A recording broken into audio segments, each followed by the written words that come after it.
Good morning, good evening, good afternoon. It's Gordon from YOOPknows. We're going to do something weird today, but we're going to start with an email from Todd, and it says, Gordon, where are you when you do that video with the big kind of brass light hanging, which is this bad boy here. And we've got our big chair, poster, etc. I will tell you that at the end of the video.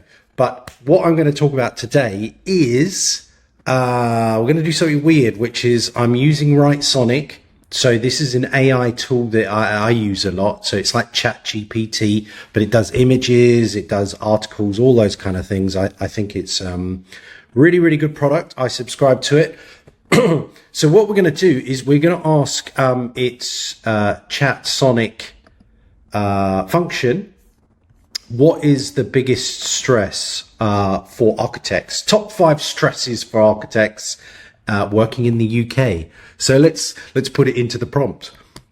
What are the top 5 stresses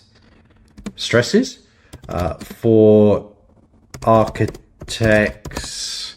Oh no, running an architectural practice. Yeah. For running an architectural business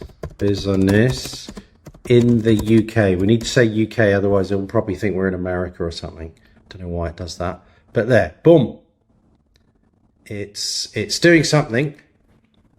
Okay, let's see. Oh, it's reading some articles. Okay, top 5 stresses. This will be interesting. Oh, I can see dearth of skilled labor. God, what does that mean? Managing risks. Architects must be proactive in anticipating and managing risks, blah, blah.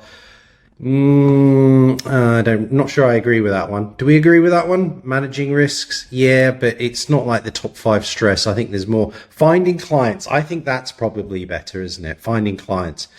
Securing clients requires a good network of connections, and despite the increasing number of housing projects, new architecture firms may find it challenging to find work that aligns with your expertise. I would agree with that because I talk to a lot of architectural practice and architects, and I would say 80% of them do not have a niche or understand the power of a niche. They are generalists. So I think if we talk to an economist, they would say, what do they call it? They call it a, what do they call it? A good which is highly substitutable. So it's a can of Coke. If you buy a can of Coke at one shop and it's 20% cheaper at another shop, you go to the 20% cheaper one because it's the same product. So it's the same commoditization. That's what I was looking for. So if you're an architect and you don't have a niche, then you're a commodity. So therefore, most clients will just be looking for the cheapest version of that commodity. So to stop being a commodity, you need a niche. Okay, coming up with changes. Staying up to date with the latest developments in architecture, including building materials, technology, demands continuous education. I think that's just inherent to being an architect, and it's a double-edged sword. It's like really, really interesting, but then also a bit taxing. I would say keeping up with changes is a real opportunity because you've got the big shift in SAP assessments just happened.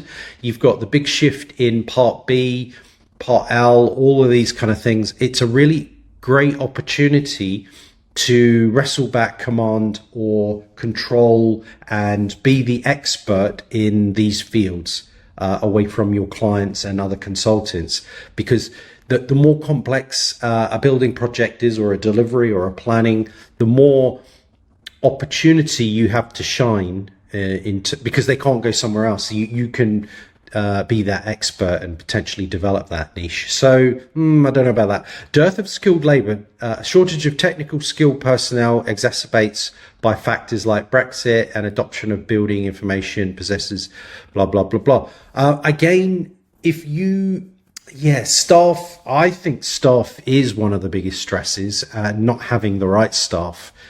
I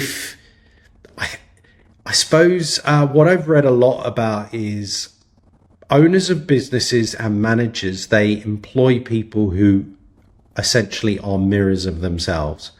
So they have the same skill sets because people are just looking for themselves to sort of replicate them. I don't know, that kind of stuff. But essentially, what the good business books, I've read a lot of business books on this matter. If you're hiring staff, you should be hiring staff and they should be better at it than you. You should be like the worst person in the practice. And I kind of discovered this many years ago that I was doing stuff like design and whatnot.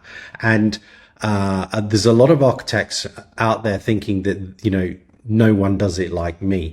But you give a task or an area to a staff member or several staff members, it's amazing how fast they soon do it better than you did.